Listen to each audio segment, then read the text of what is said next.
Hello guys, welcome to my channel. Today we are going to see FIFA 23 save game location. I show you guys where it saves. You just need to open up File Explorer and go to C drive and open the users folder and double click on your username.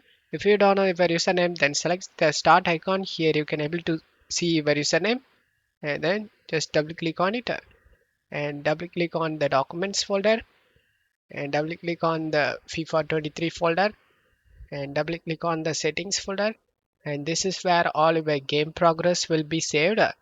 Before updating the game or switching to new PC, you just need to take backup these files, and I show you guys the config file location.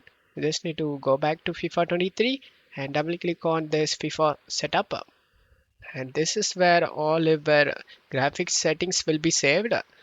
You can actually edit this, guys, edit this, and after doing it, select the file and select save, and this will change in game as well. I hope this video helped you guys. If the video helped you, don't forget to like, guys. Thank you.